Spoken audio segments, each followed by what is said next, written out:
Hey everybody, I'm Matt Hernandez, and today I'm going to show you how to tether wirelessly to your mobile device. Okay, so I tether in the studio all the time with a cord, with the Tether Tools cord, and it works pretty well. Sometimes it does drop out. The cords, I feel like that Sony cameras, I love Sony cameras. I feel like that the USB-C input, sometimes I don't know if it gets like loose or what, but the longer I have a cord, and it could be the cord, I'm not really sure what the deal is, but the longer I use the cord, the more it drops out for some reason.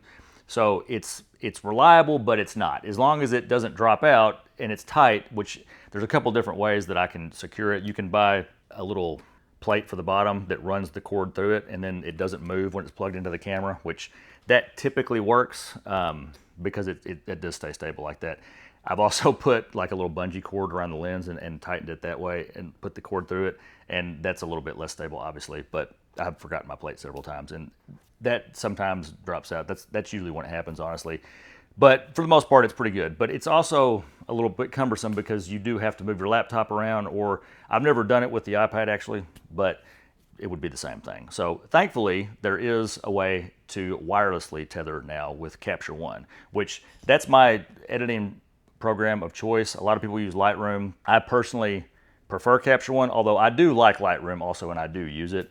But because I already use Capture One, it makes sense. It made sense for me to try the wireless tethering with it. And you can use a cord also, but again, that's, you're corded, so you have to worry about that. The benefit to wireless is because you can let your client have the device when you're on the shoot, and they can pick their favorites as you're shooting, which to me is hugely beneficial because then it's going to cut down your editing time. You don't have to worry about not picking the right photos or picking photos that you like, but maybe they don't like as much.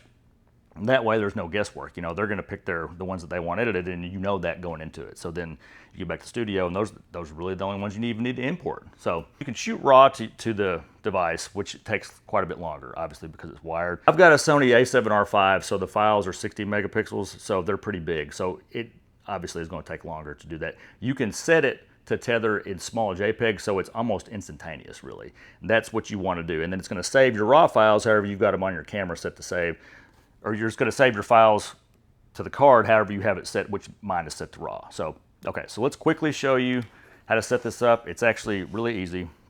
So the first thing we're going to do, and there is a list of compatible cameras on Capture One's website that you can check out. We'll put that in the description below. They're not paying me to do this or anything. I'm not sponsored by them. I just really believe in their editing software. So, but if you want to see which cameras will work, then check out that link. Okay, so hit menu, and then we're going to go to the network, which is the second to last option on your menu. And then you're going to go to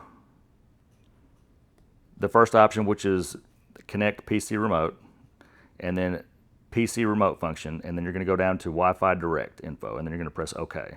And that screen's going to pop up. You leave that there. And then let's turn on our iPad. Okay, so the first thing we're going to do on the iPad is go to our network settings. So you're going to press and hold down the Wi-Fi button and hit Wi-Fi settings. Okay, so it's already connected to it. It's going to pop up in networks, and it's direct, and it's got GRU1 MATS A7R5. So you click that. So now that we're connected, we're going to go back to Capture One, and under Connect, it's going to have your camera grayed out. You hit those three buttons, and you hit Connect.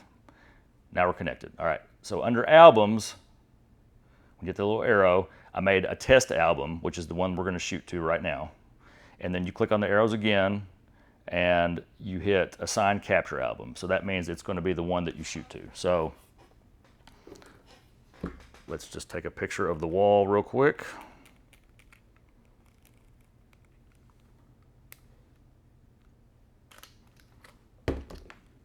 And you can see it popped up instantly right there. Okay, so one other thing I do want to show you real quick, just to make sure that you're not going to get files that are too big. Go back to menu, and then go down to remote shoot setting at the bottom of the network menu, the same one, in the first page, so you're in the same place. And then we've got destination plus camera on the top, and then save image size. We've got it set to 2M. I'm assuming, let's see, save JPEG image or HEIF image in approximately 2 megapixels on the connected device. So it's going to be small, obviously that's why it's so fast, and then save JPEG size, small size, okay? So if you select large, it's going to be slower, but that's pretty much it. So now when you go to the shoot, you can hand your client the iPad, and you don't have to have internet. You don't have to. It doesn't have to be cellular because it's connected to the camera. And then they can look at these as you're shooting them, and they can favorite them or whatever they want to do. So that's all there is to it. So now we're going to head to a shoot. We've got a senior baseball player, so we're going to give his dad the iPad and let him watch the shoot as it happens. So let's head to the shoot.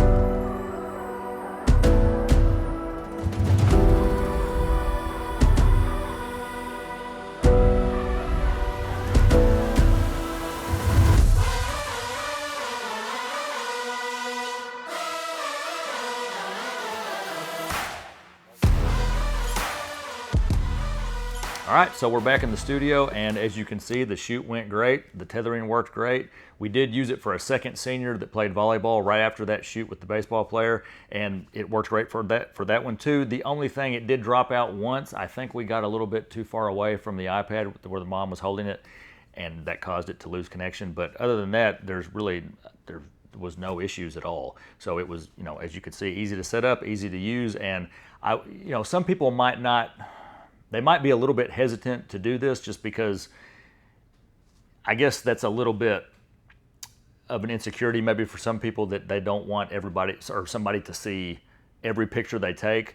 But honestly, I think for me, it helps me focus a little bit more, so I know that I'm taking the right shot every time, and I think things through maybe a little bit further than if I was trying to hurry and I wasn't tethering, because the client is going to see everything. So you want to make sure that you're showing them good stuff and good work, because you want them to be impressed, which the dad at the baseball field was very impressed. He was extremely happy. So I'm definitely glad we did it, because I feel like, honestly, it definitely added to the experience, and you saw how happy he was. And that, at the end of the day, that is just as important as giving them good pictures. You want it to be the total package, and that's what's going to make people come back to you repeatedly. So I'm definitely going to add this to my workflow. I think that it's a great tool, and there's really no reason not to, because then they can give you instant feedback, and what you need to edit, and what maybe there were some setups they didn't care for too much, and you don't want to waste your time on those. All right, so that does it. I hope you guys enjoyed this. I hope it was helpful. I hope it's a tool that you can add to your tool belt to enhance the client experience. And if you did enjoy it, I'd appreciate a like and subscribe. Make sure you hit the bell so you get notified when we post new content. There's going to be a lot more to come. Thanks for watching.